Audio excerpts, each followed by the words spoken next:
Mesdames, Messieurs, bonsoir. On tombe la veste ce soir et on va au champ dans les plantations ivoiriennes ou les rizières sénégalaises. Bonsoir, chers invités. Bonsoir. Merci d'avoir accepté notre invitation.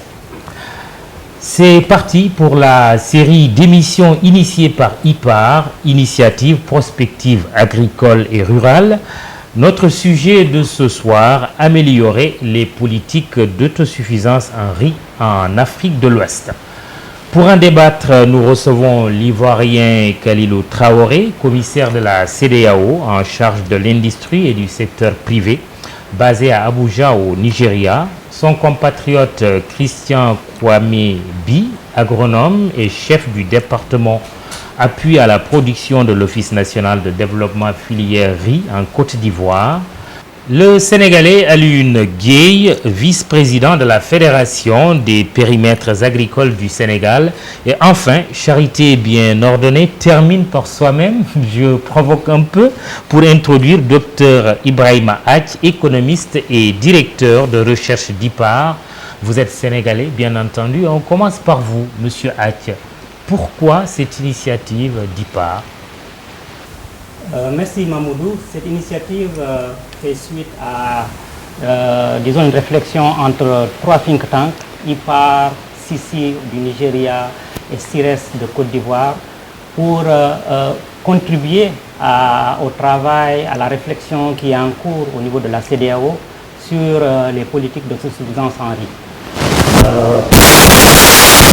Depuis 2008, depuis la crise de 2008, les États africains ont décidé, notamment en Afrique de l'Ouest, ont décidé de prendre à bras le corps la question de l'autosuffisance en riz pour permettre à nos États de pouvoir faire face à ces risques qui ont été encourus en 2008 et de régler définitivement ce problème-là. La CEDEAO a réuni une grande affluence en novembre pour réfléchir sur la question.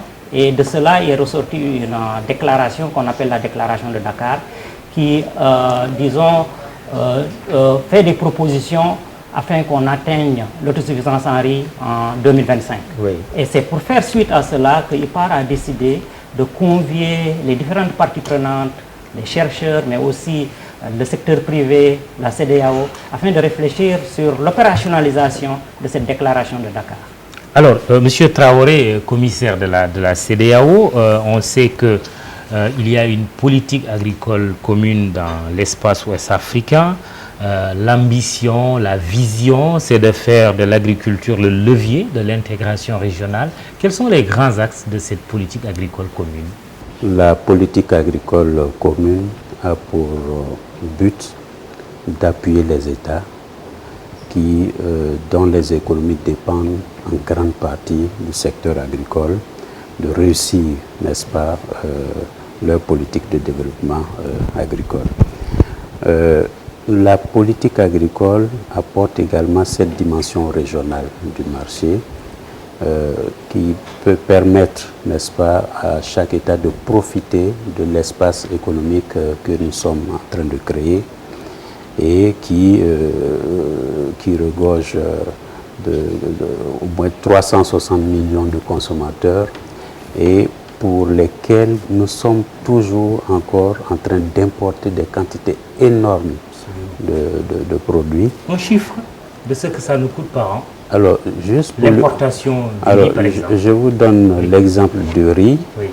C'est près de 4 à 5 milliards de francs CFA chaque jour pour importer du riz. Nous mangeons tout ça? Voilà. Nous mangeons tout cela et rien que le Nigeria fait 3 milliards de francs par jour CFA pour pouvoir importer donc du riz.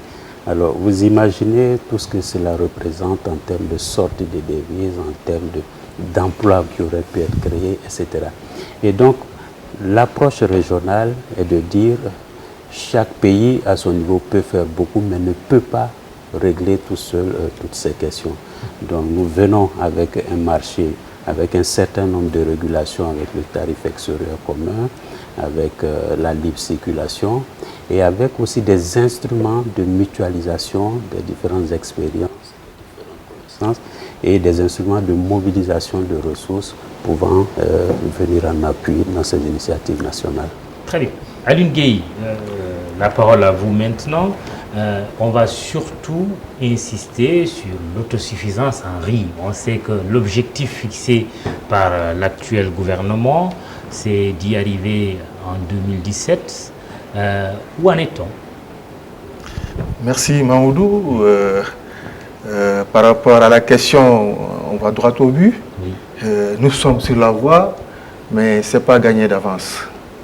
En fait, aujourd'hui, comme vous l'avez dit, le Sénégal a un objectif 2017, mais pour la région, c'est l'objectif 2025. Oui. Et par rapport à ça, tous les pays aussi ont des engagements et des objectifs déjà tracés pour y arriver. Je reviendrai sur le cas du Sénégal, mais l'objectif 2025 pour la région ouest africaine a son sens. Dans la mesure où aujourd'hui, cette question d'autosuffisance en riz et plus précisément autosuffisance alimentaire, voire souveraineté alimentaire, est une interpellation citoyenne à tout un chacun. Dans la mesure où aujourd'hui, nous voyons, si nous prenons l'exemple de l'Union européenne, où tous les jours la réflexion c'est autour de comment nourrir les Européens. Si vous prenez l'Asie et particulièrement le cas de la Chine, c'est pareil. Donc à ce niveau, si au niveau de la région, on a des politiques qui sont orientées vers l'autosuffisance d'une manière générale, je pense que c'est une noble mission et les stratégies spécifiques au pays sont là. Et là, c'est ce que nous a amené au Sénégal en son temps de dire que l'autosuffisance en 2018 et ensuite, pourquoi pas 2017 avec les nouvelles autorités, elle va être tracée et des objectifs ont été très bien mis sur... les objectifs ont été bien définis et nous, producteurs, nous sommes engagés à aller avec nos gouvernants à l'atteinte de ces objectifs. Et quand on vous suit, on a l'impression que vous voulez dire qu'il faut aussi harmoniser les objectifs au niveau de l'espace CEDEAO. Exactement. Oui. Parce qu'en fait, aujourd'hui, le défi, c'est que qui des États africains arriverait le premier à assurer son autosuffisance va se solidariser à l'atteinte des objectifs de l'autre. Les objectifs sont spécifiques, mais aussi sont régionaux. Si aujourd'hui la Côte d'Ivoire est arrivée en premier, il va appuyer les autres. Si le Sénégal y arrive en 2017, l'objectif ne serait pas l'atteinte des objectifs pour le Sénégal, mais c'est d'aller vers la CEDEAO. Nous sommes dans un espace commun qui demande à ce que tout ce qui se passe chez l'autre puisse être suivi de très près par les autres, parce que c'est ça la solidarité. C'est la solidarité des politiques, mais des idées, et la solidarité paysanne est là. Parce que nous, le producteur de la vallée, là, il n'est pas différent de celui de la Côte d'Ivoire ou du Nigeria. On va le vérifier tout à l'heure. Il n'est pas différent du tout. Monsieur Kwame, c'est le monsieur Riz de la Côte d'Ivoire. Tout à fait. Oui. Je vous remercie. Je crois que Monsieur Alioune l'a dit, les réalités sont les mêmes dans le domaine de la production, mais également dans le domaine de la transformation et de la commercialisation. Je ne vais pas me permettre de représenter les enjeux qu'il y a dans le riz, mais ce qui est important, c'est qu'aujourd'hui, tout le monde consomme énormément de riz. Les différences majeures qu'il y a, c'est sur les quantités consommées par pays. Autant des pays comme la Guinée sont des très forts consommateurs avec plus de 115 kilos par habitant et par an. En Côte d'Ivoire, on est autour de 70 kilos par habitant et par an. Au Sénégal, je crois que c'est 82 kilos. Donc, c'est vous dire un peu comment est la réalité. Sur les aspects de production, évidemment, les besoins sont les mêmes pour les acteurs. En facteurs de production, en environnement maîtrisé, en accès au marché, en capacité de transformation et en capacité d'organisation. Donc, c'est véritablement les mêmes réalités. Et les approches sont peut-être différentes en fonction de certaines spécificités, mais il est important que les échanges se fassent pour que ce qui est maîtrisé en Côte d'Ivoire soit partagé au Sénégal, ce qui est maîtrisé au Nigeria soit partagé au Mali, pour qu'on puisse atteindre ces objectifs-là. Et l'objectif en Côte d'Ivoire, c'est quoi, justement? Exactement. L'autosuffisance, oui. Nous, justement, on a essayé de faire un phasage de notre stratégie en 3 grandes étapes, on va dire. Une première où on essaie de booster fortement la production pour atteindre le niveau de satisfaction des besoins. Et nous, on l'a vu à l'horizon 2016, donc dès la fin de cette année. Là. Et les besoins, c'est, pour vous dire, environ 1 900 000 tonnes de riz blanchi qu'on souhaite pouvoir produire. Une seconde phase, du moins une deuxième phase, qui consiste maintenant à se prémunir, donc établir des stocks de sécurité. Et cette phase-là, on la voit sur la période jusqu'à 2018. Et évidemment, quand on a satisfait les besoins, quand on s'est mis à l'abri, on va dire, des aléas, il faut penser à développer davantage le marché, donc penser à l'exportation. Oui. Et ça, on le voit à l'horizon 2020. Avec comme priorité la sous-région. Exactement. Le marché sous-régional. Et effectivement, c'est cela d'abord la priorité, parce qu'il faut dire que en même temps, il y a les qualités organoleptiques des variétés qui sont développées. Donc, les goûts sont très proches au niveau de la sous-région et donc avoir des dispositifs qui permettent de satisfaire les besoins au niveau sous-régional. On revient à vous. Vu d'IPAR et du chercheur que vous êtes, comment se présente cette politique agricole commune dans notre sous-région et plus particulièrement ce grand objectif de l'autosuffisance en riz? Justement, c'est parce que nous avons vu que les politiques qui sont formulées au niveau des États parfois divergeaient ou bien en tout cas étaient différentes, que nous avons pensé qu'il était nécessaire qu'à différents échelons, on puisse se parler et puis qu'on puisse harmoniser les positions afin que l'objectif qui est commun au niveau CEDEAO puisse être atteint. C'est dans ce sens d'ailleurs qu'on a convié à cet atelier. Du point de vue des modèles par exemple qui sont mis en place, aussi bien au Nigeria, en Côte d'Ivoire, au Sénégal, vous pouvez voir beaucoup de similitudes, mais il y a aussi beaucoup de différences. Les choix politiques et parfois même techniques sont différents, de sorte qu'il est bon que les gens apprennent les uns des autres et ne fassent pas les mêmes erreurs. Si nous prenons l'exemple du Nigeria, il y a une forte... disons, on a mis en avant le secteur privé très fortement, alors qu'en Côte d'Ivoire ou au Sénégal, la régulation est beaucoup plus présente. Donc c'est bon que les gens se voient. Maintenant, du point de vue des objectifs, vous l'avez dit tout à l'heure, certains pays ont des objectifs d'atteinte de l'autosuffisance en 2016, d'autres en 2017, d'autres en 2018, et la CEDEAO parle de 2025. Je crois que l'essentiel, ce n'est pas la date qui est fixée, mais l'essentiel, c'est de faire des progrès vers l'autosuffisance, parce que les enjeux sont importants, mais les défis sont très importants. Bien que lorsqu'on regarde les objectifs de la CEDEAO, pour 2025, il faudrait un progrès de 8% par an pour qu'on puisse atteindre ces objectifs. Or, actuellement, on est autour de 4% par an. Donc, ça montre l'ampleur des défis. Quand on regarde au plan interne, on sait, si nous prenons l'exemple du Sénégal, l'objectif de 2017 est très ambitieux. Oui. Je pense que c'est une erreur. Vous vous limitez à très? Trop ambitieux. Trop ou très? Je viens. Je pense qu'on ne devrait pas se limiter à ce débat sur est-ce qu'on va atteindre l'objectif ou pas. Et il est beaucoup plus intéressant de voir les progrès qui ont été accomplis.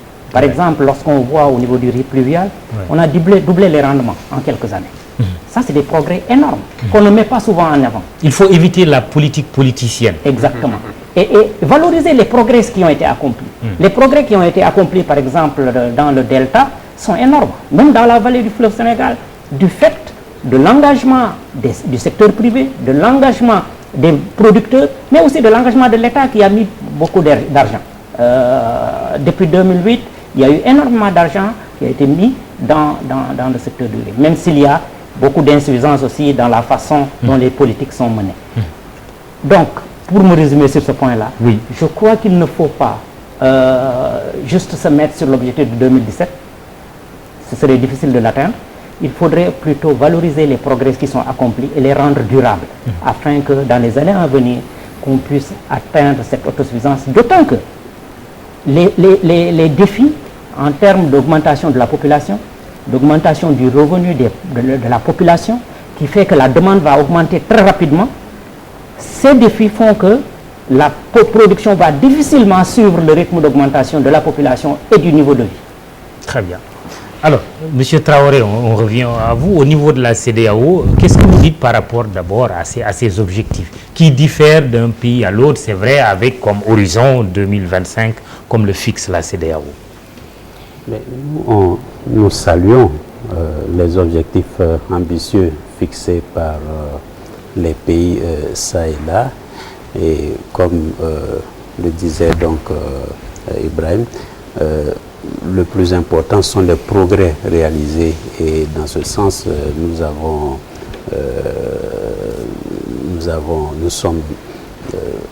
bon espoir avec ce qui nous a été donné d'entendre sur les expériences au Sénégal, en Côte d'Ivoire et au Nigeria, et même au Mali aussi, je crois comprendre.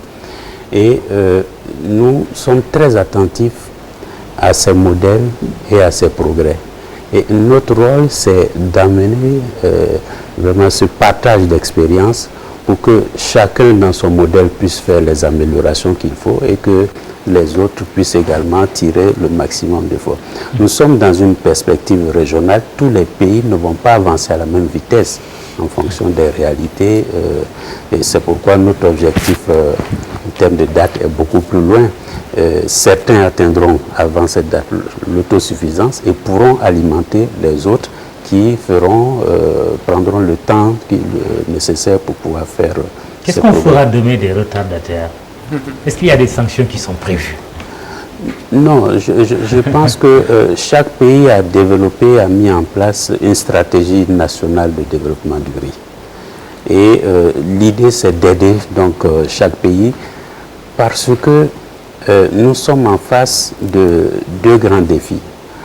Le premier, c'est ce défi politique qui voudrait que les pouvoirs politiques, les politiques nationales investissent, n'est-ce pas, dans ce secteur pour tout ce que nous avons dit tout à l'heure, pour se prémunir contre l'insécurité, contre les sorties de devises, créer des emplois, etc.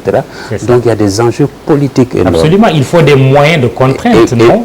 Voilà, et je pense que c'est un moyen de contrainte suffisamment fort et donc de mettre à côté de ces enjeux politiques des opportunités d'affaires. Parce qu'un marché où la demande ne cesse de croître, où les risques, n'est-ce pas, au niveau de l'importation sont de plus en plus grands, donc ce marché devient de plus en plus attractif et lorsqu'on l'étend à toute la région, donc ça peut attirer l'investissement et ça peut mieux engager les acteurs financiers et c'est ce travail que nous sommes en train de faire. Et donc il n'y a pas de sanctions en tant que tel, mais c'est une sanction économique et politique pour les dirigeants qui ne vont pas se mettre au pas. Ils vont recevoir la sanction de la population en termes de création d'emplois et autres. Voilà. D'autant plus qu'il doit y avoir des critères de convergence. Absolument, absolument. Très bien. Alors, Alioune Guèye, est-ce que déjà, pour évaluer cette politique agricole régionale, vous êtes satisfait? Mais la deuxième chose, c'est que je ne sais pas si mon rêve est réaliste. Est-ce que vous sentez un niveau de conscience et de conscientisation des producteurs assez élevé pour que demain, qu'ils soient tout simplement en mesure d'aller peut-être assiéger un sommet des chefs d'État de la CEDEAO pour parler de l'agriculture? Je pense que vu le niveau de citoyenneté et de responsabilité qui est paysan, d'une manière générale, ici et ailleurs, nous n'avons pas toujours la vocation d'aller assiéger ou d'aller faire des manifestations comme les autres le font. Oui, mais vraiment dans le bon sens. Mais nous ce que nous faisons, c'est des cadres comme celui qui vient de se tenir à Dakar, une conférence où les producteurs sont là, les experts sont là, les politiques nationaux et régionaux sont là, la CEDEAO est là. Oui. Pour cette conférence de 3 jours organisée par IPAR, c'est le ministre du Commerce du Sénégal qui a présidé l'ouverture. Donc l'engagement des politiques sont là par rapport à ça. Et au sortir de cette rencontre, ce sont les inputs que nous avons dégagés pour améliorer les décisions politiques qui est important. Et là, je pense qu'ils sont à notre écoute et les experts qui nous accompagnent aussi sont très alertes pour amener là où il se doit les bonnes suggestions pour contribuer à améliorer les politiques d'une manière générale, mais agricoles particulièrement. Ce n'est pas pour rien que le commissaire de la CEDEAO vient passer 3 jours avec nous, avec tout son agenda très chargé pour contribuer et à écouter. Et nous pensons qu'à travers sa personne, nous producteurs, nous autres partenaires de la société civile d'une manière générale, nous avons un bon interlocuteur pour faire passer notre message là où il se doit. Et par rapport aussi maintenant à tout ce qu'il y a comme politique spécifique pour revenir au cas du Sénégal, je rejoins Ibrahima et le commissaire par rapport. Les dates sont importantes, oui, mais ne sont pas essentielles. Ce qui est essentiel, c'est les acquis par rapport aux objectifs et par rapport à là où nous étions. Ça, il faut prendre ça en compte. Aujourd'hui, l'autosuffisance est importante. Une autosuffisance alimentaire au Sénégal, ce serait génial dans la plus brève date. Mais derrière tout ça là, il y a un problème qui est en train d'être réglé et que les gens ne parlent pas toujours. C'est le problème de l'emploi. Exemple, si vous arrivez dans la vallée en période de récolte, il y a des villages dont les populations sont multipliées par 2 ou par 3. Et là, c'est important. Et ce qui est valable... Il y a un effet boule de neige, quoi. Un effet tache d'huile. Oui. Parce que nous sommes à là, boule de neige comme les Canadiens, mais ici, c'est un effet tache d'huile qui est là. Et je pense que... Une boule de soleil, quoi. Donc, cet effet tache d'huile, c'est quoi? C'est qu'aujourd'hui, il y a une activité économique qui est là. Il y a des gains à prendre. Les producteurs sont engagés. Les producteurs sont engagés et demandent à ce que l'accompagnement des politiques soit rationnel surtout.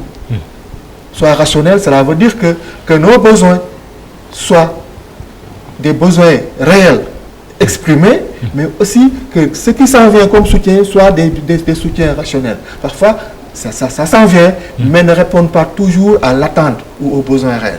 Et à ce niveau, je pense qu'aujourd'hui, il y a des efforts de correction qui sont faits. Si je prends le cas du Sénégal et spécifiquement sur le matériel agricole, je pense que les 2 dernières années, il y a eu beaucoup de difficultés qui sont en train d'être réglées à ce niveau. Et je pense que d'une manière générale, les objectifs des États sont là. La CEDEAO a donné la date de 2025. Et moi, producteur de la vallée du fleuve Sénégal, si on m'avait demandé ma position par rapport à ces deadlines-là, j'allais adhérer sur la date de la CEDEAO. Et si j'y arrive en fin 2016, on va applaudir. Très bien. Oui, bien, on vous applaudira, Inch'Allah. Alors, Christian Kwame, au niveau de la Côte d'Ivoire, tout à l'heure, vous avez donné un peu la quantité annuelle que consomme l'Ivoirien, qui est autour de 70 kilos. Alors, on sait, c'est vrai, c'est bon d'atteindre l'autosuffisance en riz, mais on sait que ce n'est pas bon de consommer du riz tout le temps. Comment vous faites la répartition? Je sais que vous êtes de gros consommateurs d'attiéké, de bananes, le fameux aloko que tout le monde connaît. Oui. Comment ça se passe? Je pense que ce qu'il faut retenir déjà, c'est que le riz a une contribution dans la sécurité alimentaire, voire dans la souveraineté alimentaire. Donc ce n'est pas une dictature de la riziculture, mais c'est simplement qu'on a des potentialités et qu'il faille exploiter. Et on s'est rendu compte que le riz remplit toutes les conditions. Vous savez, on a la particularité en Côte d'Ivoire de pouvoir faire du riz sur l'ensemble du territoire, ce qui n'est pas le cas pour toutes les autres cultures. Donc déjà, il y a ce paramètre-là. Mais parallèlement à ça aussi, quand on entreprend un certain nombre d'actions en termes de riziculture, je veux parler par exemple des aménagements, mais ces aménagements, ils bénéficient aussi aux cultures maraîchères. Donc vous comprenez que ça accompagne en fait tout un dispositif. Donc ce n'est pas une dictature du riz, mais c'est une réalité. Cette culture-là prend de plus en plus de place, d'importance dans les habitudes culinaires. Donc il faut pouvoir satisfaire ces besoins-là. C'est vraiment ce qui justifie notre approche. Oui, et aujourd'hui, au niveau de l'importation, vous sentez les choses, parce que tout à l'heure, monsieur le commissaire a donné un chiffre. Nous consommons, vous avez dit 4 milliards de francs CFA par jour. Est-ce que vous le sentez dans la balance commerciale ivoirienne? Je vais vous dire, en 2008, par exemple, on a consacré 235 milliards pour les importations de riz. Et la mise en œuvre de la SNDR, dans le cadre de la Côte d'Ivoire, dans la stratégie nationale, a été entamée en 2012. D'accord, en sa version révisée. Et dès la fin de l'année 2013, en début 2014, on a constaté une réduction des importations de 30%. On est passé de 900 000 tonnes pratiquement à 600 000 tonnes. Mais c'est des résultats qu'il faut durables. Et c'est justement pour cela que la mise en commun des expériences des uns et des autres est capitale. Il y a surtout que dans les approches, on est sur une logique de chaîne de valeur. C'est-à-dire qu'on part depuis la production jusqu'à la mise en marché. Donc des résultats, pour qu'ils soient durables, doivent tenir compte de toute cette chaîne. On peut booster la production à un moment, Mais si on n'arrive pas à assurer des capacités de transformation suffisantes, si on n'arrive pas à assurer une commercialisation suffisante, mais l'année d'après, ça va changer pour caricaturer. On est dans des agricultures donc, qui sont pratiquement à 80% des exploitations familiales. D'accord? On demande à ces exploitations familiales d'accroître leur capacité pour satisfaire les besoins de consommation des urbains. D'accord? Donc, de façon simple, moi, je suis producteur, j'ai 1 hectare, je tire un certain rendement de cet hectare. Il suffit pour satisfaire les besoins de consommation de ma famille. On me demande de satisfaire les besoins de consommation de M. Mamoudou, qui n'habite pas dans la campagne. D'accord? Donc, on me demande de produire 2 fois plus. On me demande donc d'investir 2 fois plus. Il faut un accompagnement pour cela. Donc, quand je vais investir 2 fois plus, on me demande de commercialiser ce 2 fois plus. Quand je retire ce que j'ai à consommer, mais il faut qu'on m'achète ce qu'il faut pour satisfaire M. Mamoudou. Oui. Donc, il est clair que c'est une logique d'ensemble qu'il faille absolument accompagner. Donc, il y a un changement de mentalité, passer d'une agriculture de subsistance à une agriculture orientée aussi vers le marché. Et ça, c'est contrainte. Très bien. Alors, Hatch, bon, peut-être que la Côte d'Ivoire est plus chanceuse que le Sénégal, puisqu'on y cultive partout du riz. Ici, c'est surtout les 2 vallées, au nord et au sud du pays. C'est vrai, il y a la culture du riz sous pluie aussi, qui est en train vraiment de faire des progrès. Mais on sait aussi que le Sénégal, l'État du Sénégalais a mis une contrainte sur le dos un peu des importateurs. Aujourd'hui, pour importer du riz, il faut d'abord acheter le riz produit localement, qui est de bonne qualité. Si c'est de la pub que je fais, tant mieux, mais c'est du riz de bonne qualité. Mais ma question, c'est surtout la recherche sur les variétés de riz. Est-ce que nous pouvons consommer un riz meilleur, autre que celui que nous importons de la Chine ou d'ailleurs, tout simplement, et en grande quantité? Effectivement, il est prouvé que Africa Rice, qui est à Saint-Louis et dont le siège est pour nous, à Abidjan. C'est l'intégration. Africa Rice, en relation avec l'ISRA, a offert beaucoup de variétés de riz qui sont aujourd'hui de très bonne qualité, qui sont utilisées, y compris du riz aromatique. C'est-à-dire qu'il peut concurrencer le riz parfumé. Donc, du point de vue de la recherche, il y a eu des progrès immenses ces dernières années. Et même la vulgarisation, grâce au conseil agricole, à la diffusion par les privés semenciers, donc les producteurs privés semenciers, on est parvenu à pouvoir diffuser ces semences de riz qui sont essentielles lorsqu'on veut augmenter la productivité. Consommons notre riz, quoi. En tout cas, moi, chez moi, c'est ce que je mange. Exactement. Oui. L'un des défis, c'était de pouvoir amener les consommateurs à aimer ce riz-là. De plus en plus, il y a des progrès, y compris grâce à vous, avec votre animateur vedette. Oui, Koutia. Donc, il y a eu un changement de mentalité quand même qui commence à se faire sentir. Et l'un des enjeux, c'est comment arriver à ce que le riz puisse gagner beaucoup plus de place dans ce pays-là. Et cela ne peut se faire que si nous persistons dans l'augmentation de la productivité, si nous mettons des systèmes qui fonctionnent et qui sont durables. Lorsqu'il parlait un peu de cette chaîne de valeur, il faut que ce soit des systèmes durables où la plupart des acteurs y trouvent leur compte, y compris les transformateurs et les commerçants, y compris les producteurs, mais aussi tout l'environnement. Et l'un des problèmes, c'est que l'État doit jouer son rôle en termes de régulation, mais le risque, c'est que du fait de tous ces enjeux que vous connaissez, que l'État veuille prendre la place des acteurs. Sinon, ce ne serait pas durable. Donc, il faudrait que l'État joue son rôle parce que le riz est stratégique, mais en même temps que le secteur privé puisse jouer son rôle de façon pleine et entière. Et que le marché... et que le producteur traditionnel ne soit pas non plus lésé par ce qu'on appelle l'agrobusiness aujourd'hui. Exactement. Avec les multinationales. D'ailleurs, l'une des thématiques que nous avons abordées, c'est quelle politique d'industrialisation nous devons faire. Donc, quel modèle de transformation nous devons choisir. Est-ce que nous devons privilégier les gros?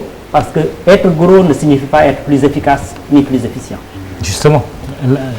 Il vous tend la perche, monsieur le commissaire. Au niveau de la CEDEAO, est-ce que vraiment vous êtes vigilant sur ces questions-là pour que chacun joue son rôle et que personne ne soit lésé, parce qu'à la fin, ce sont les populations qui doivent en profiter? Oui, c'est un débat qui est en général très passionné, petits producteurs contre grands de l'agro-business. Et ça fait l'objet des discussions au cours de notre atelier. Il faut certainement éviter de poser ces deux catégories.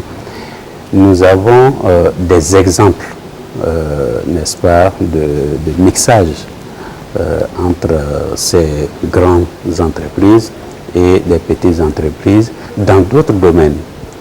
Je donne souvent l'exemple du palmier à huile en Côte d'Ivoire, où vous avez quelques grandes structures agro-industrielles, mais dont la vocation n'est pas d'aller prendre la place des petits, mais au contraire d'inciter les petits producteurs à investir davantage dans les plantations de façon à pouvoir eux être le marché, vraiment l'acheteur. Et c'est un modèle qui marche depuis des années et qui fait de la Côte d'Ivoire un des principaux producteurs exportateurs d'huile de palme dans la région. Comparaison n'est pas raison, mais on peut trouver là des exemples où il ne faut pas... On le disait tout à l'heure, l'objectif d'autosuffisance en 2025 exige que nous ayons une croissance de plus de 8% dans le secteur contre environ 4% actuellement. Donc il y a des besoins énormes en termes de financement, mais aussi en termes d'amélioration, d'environnement des affaires, qui pourraient ne pas être réglés simplement qu'avec les petits employés. Mais la CEDEAO, dans sa politique agricole, insiste sur le rôle important des petits exploitants. Et donc, quels que soient les modèles que nous allons adopter, ces petits exploitants doivent continuer de jouer vraiment le rôle principal dans ces filières.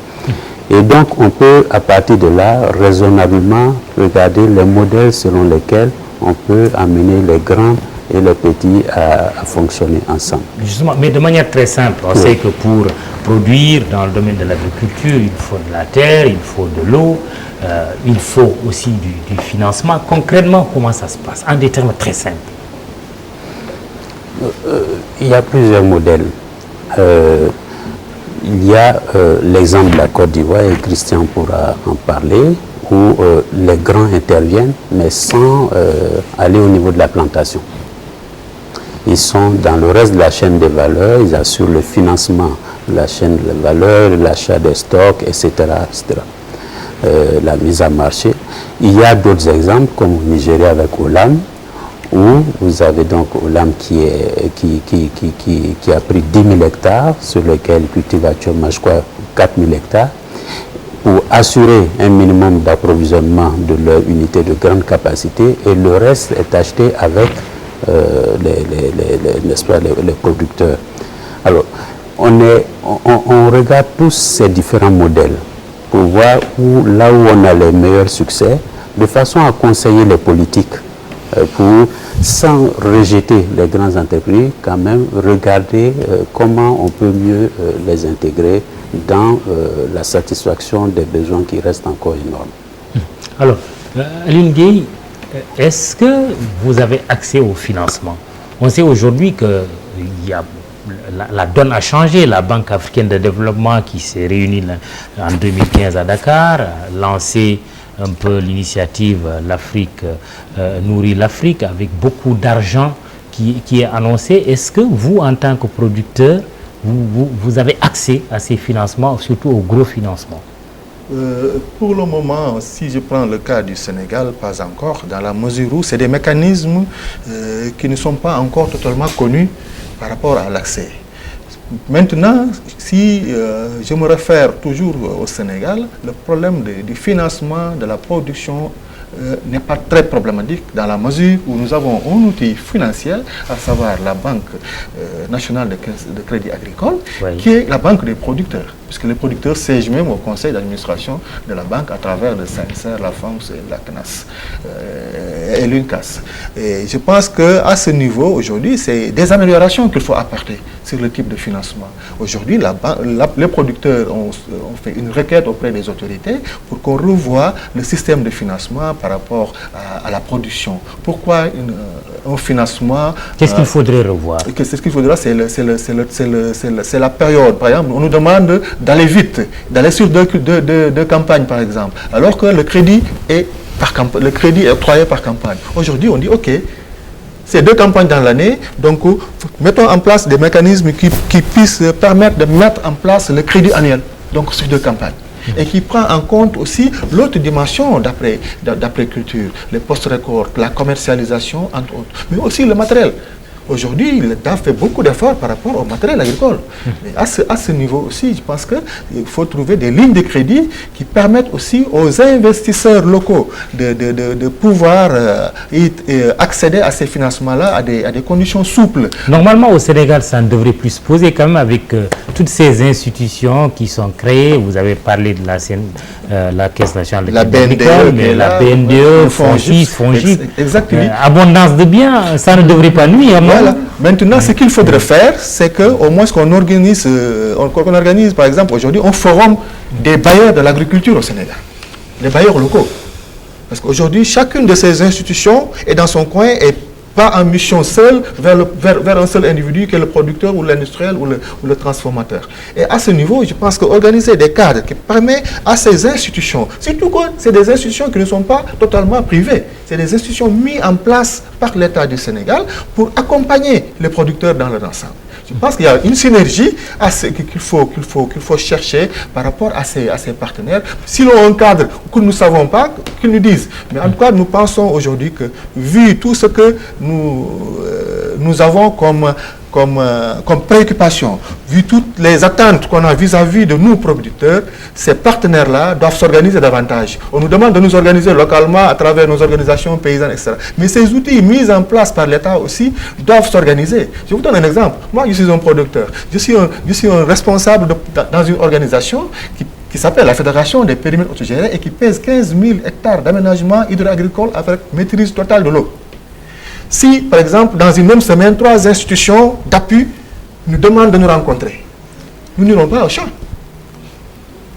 C'est des choses, il faut une certaine rationalité d'action autour de toutes ces questions-là et c'est très important. Nous, il nous arrive parfois de dire à certains partenaires de nous excuser par rapport à notre agenda.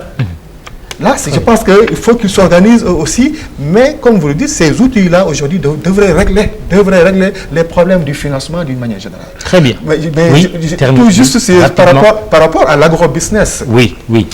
Parce qu'aujourd'hui, la riziculture, c'est une filière, c'est une interprofession, c'est la chaîne de valeur. La chaîne de valeur production, je pense qu'on doit la laisser totalement aux producteurs d'ici. Pourquoi? Il n'y a pas un investisseur qui peut venir faire mieux l'agriculture que nous. Mais on les attend quelque part. Le financement, nous en avons besoin. La transformation, nous en avons besoin. Des industries de transformation. Là, ça ne prend pas des milliers d'hectares pour installer une usine. Je vous vois hausser la tête. Vous êtes d'accord avec lui? Juste en 10 secondes, monsieur le commissaire. Oui, je pense que on est le rôle des petits exploitants sur les terres est crucial et c'est bien dit dans la politique agricole commune de la CEDEAO. Et donc maintenant la question que je veux c'est comment intégrer les grands. Nous avons des expériences et ce qu'il est en train de dire, c'est exactement ce que les Ivoiriens sont en train de faire. Mais on a un autre modèle qu'on est en train de voir au Nigeria. On est très attentif où l'agro-industriel vient avec aussi des parcelles cultivées. On veut voir comment cela va interagir avec... Très bien. Voilà. Terminé, oui, rapidement. Merci, tout ça, c'est par rapport à aussi la dimension de gouvernance foncière. Parce qu'on est très alerte aujourd'hui par rapport à la préoccupation des autres, par rapport à nos terres. Ils veulent se nourrir à partir de l'Afrique. Et si on ne fait pas attention, il pourrait arriver un jour où des conteneurs de nourriture vont passer devant nos nez pour aller au port sans que nous puissions nous nourrir de nos terres. On va mourir de faim. Et on va mourir de faim. Très bien. C'est un thème d'ailleurs dans la série des émissions d'IPAR, le thème de foncier là qui sera abordé. Mais Christian Kwame, bon, je donne juste un chiffre. Le budget 2016 du ministère de l'Agriculture et de l'équipement rural au Sénégal s'élève à 175 milliards 214 millions, soit d'une hausse de 5,78% par rapport à l'année précédente. En Côte d'Ivoire, il s'élève à combien et comment se passe le financement chez vous? D'accord, déjà... Chez nous aussi. Oui. La Côte d'Ivoire, c'est notre pays aussi. D'accord, ok, effectivement, je le confirme. Non, le budget de l'État de Côte d'Ivoire est de l'ordre de 5 000 milliards et l'agriculture a à peu près 4 à 5% de ces 5 000 milliards. Donc vous voyez que... Au Sénégal, on est à 3 022 milliards en 2016. Voilà, donc vous voyez que en faisant la confrontation avec ce qui est des accords de Maputo, on a encore une marge de progression à faire, parce que c'est les 10% qui sont recherchés. Absolument. Donc en soi, il est acquis que les financements de l'État à eux seuls ne peuvent pas accompagner. Et c'est en cela que le rôle principal, donc les actions principales que l'État a à conduire, c'est créer justement les conditions pour que l'investissement privé accompagne. Et quand on dit investissement privé, ce n'est pas uniquement les grands groupes. Les producteurs, à la base, sont les premiers privés qui investissent dans leur secteur. Ça, c'est une réalité. Et c'est simplement créer les mécanismes qui permettent à ces producteurs de faire des contributions. Une petite illustration, c'est le principe des prélèvements interprofessionnels. Quand on met en place un dispositif interprofessionnel de fixation du prix, si on dit que demain, au Sénégal, on achète le paddy aux producteurs cash, mais on l'achète, par exemple, je dis une valeur 175 francs le kilogramme, peut-être que la valeur en réalité du paddy, c'est 180 francs. Mais on fait un prélèvement déjà à la base de 5 francs qui peut permettre de financer l'accès aux intrants, qui peut permettre de financer l'accès aux semences. Vous voyez? Donc ça, c'est une forme déjà de contribution et qui part à la base de la contribution des acteurs. Donc vous voyez que c'est une forme d'accompagnement. Mais ces dispositifs, dans un schéma, chaîne de valeur, on démultiplie. Si ces prélèvements-là sont faits au niveau du riz blanchi, c'est un élément. Toujours pour parler du financement également aussi, il y a un élément qui est assez important, c'est le principe de la contractualisation. Parce que l'objectif principal, ce n'est pas tant que les producteurs aient de l'argent pour accéder aux intrants, c'est qu'ils ont besoin d'avoir accès aux facteurs de production et ils ont besoin qu'on puisse acheter leur production. Vous comprenez? Donc, par le truchement de la contractualisation, pouvoir satisfaire leurs besoins en engrais, en matériel agricole, en semences, en herbicides, pouvoir acheter la production qu'ils mettent à marché dans des délais raisonnables. En Côte d'Ivoire, nous, on dit qu'on veut acheter le paddy cash. Donc, c'est une réalité aussi. Et ça fait que ça donne la possibilité aux producteurs de faire deux campagnes. Il n'a pas besoin d'attendre le dispositif de recouvrement de ses ventes. Il a du liquide. Exactement. Donc, vous comprenez que ça, c'est vraiment des options prises par l'ensemble des États, on va dire, pour pouvoir assurer un financement durable de ce dispositif. Mais je le dis, ça se fait fortement avec un accompagnement du secteur privé, mais aussi du secteur bancaire. Et ça passe par justement la structuration des acteurs à la base. Voilà. Très bien. Ibrahim Hadj, sur la question du financement. Il est important que la réflexion puisse se faire sur comment mettre à l'échelle les systèmes innovants de financement, parce qu'ils existent. Il y a des mécanismes innovants de financement.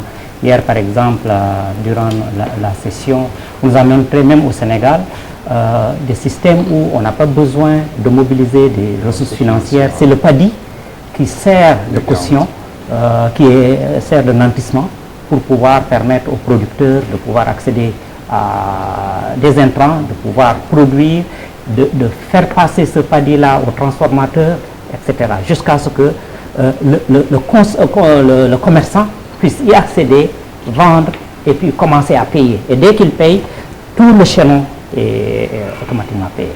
Ça suppose qu'il y ait la banque, qu'il y ait le transformateur, et c'est dans ce sens qu'il est important que les investisseurs étrangers se mettent au niveau de ce chaînon, de ce maillon de la chaîne de valeur qui est la transformation. Parce que s'ils sont là-bas, ils ont les garanties nécessaires, ils ont la capacité, ils ont le know-how, ils peuvent aussi contribuer à la formation. Donc c'est important que ces mécanismes-là qui sont innovants puissent être promus à une échelle importante, parce que déjà ça marche dans certains pays et on sait que ça peut, disons, régler pas mal de problèmes. La deuxième chose au niveau du financement, c'est que pour que ce qu'il marche, il faut un important travail de renforcement de capacité. Parce que tous les acteurs là, ce qu'ils doivent les motiver, c'est gagner de l'argent. Mais pour cela, il faut que le produit soit de qualité, qu'il respecte les règles de régularité, de volume. Et cela suppose que chacun joue son rôle. Et pour que chacun joue son rôle, il faut que chacun soit en mesure de jouer ce rôle, qu'il soit capable de le faire. Et qu'il y ait un système de contrôle qui fasse qu'il n'y a pas de surprise. Le transformateur qui fait ses investissements, il a besoin d'un panier de qualité. Le commerçant qui veut satisfaire le consommateur, il a besoin d'un riz blanc de qualité. Donc dans toute la chaîne, le contrôle de qualité doit être là. Et pour que ce faire, il faut une formation de tous ces acteurs-là. Et c'est possible. Pas ce riz destiné aux oiseaux ou aux autres animaux. Il paraît qu'on en consomme beaucoup en Afrique. Ils ont bon goût, les oiseaux. Bon, disons que... Oui, terminé, oui, en 5 secondes. Ce riz importé, oui. Qui n'est pas forcément destiné aux oiseaux, parce que là aussi il y a souvent des choses qui ne sont pas très proches de la réalité, parce que les pays asiatiques, lorsqu'ils ont vu que la demande en riz brisé est importante, se sont réadaptés pour produire du riz brisé destiné à l'Afrique. Très bien, dernier tour de table, chacun aura 30 secondes, c'est sur l'eau. Nous allons commencer par vous, on prend cette fois-ci le sens inverse. L'eau, on sait que c'est très important, sans eau on ne peut pas produire, surtout pas du riz. Aujourd'hui, qu'est-ce que vous pensez de la problématique de l'eau dans le domaine de l'agriculture? L'eau, c'est un input de base, c'est une matière première de base. Si vous maîtrisez l'eau, vous maîtrisez une bonne partie de votre production. Mais même les transformateurs, ils ont besoin de l'eau potable pour pouvoir faire une bonne transformation. En plus, quand vous regardez la problématique de l'eau, vous pensez aussi au système pluvial. Dans la plupart de ces modèles dont on parle, c'est le système pluvial qui est le plus important, qui occupe une place plus importante parce que la part de la maîtrise de l'eau dans les pays, elle est très faible. Les surfaces aménagées où l'eau est maîtrisée sont très faibles. Donc, la réflexion sur l'eau, il faut la connecter aussi au changement climatique, qui fait que nous devons, notre stratégie d'autosuffisance en riz aussi, prendre en compte ces changements climatiques, aussi bien du point de vue température, mais du point de vue de la pluviométrie, qui posent d'énormes risques quand un système est essentiellement basé sur le pluvial. Justement, est-ce que vous avez une agriculture, Inch'Allah, en Côte d'Ivoire? Inch'Allah, c'est qui dépend fortement de la pluie. Et c'est le cas. Et je vais vous dire, plus de 70% des parcelles en Côte d'Ivoire sont des parcelles en conditions pluviales.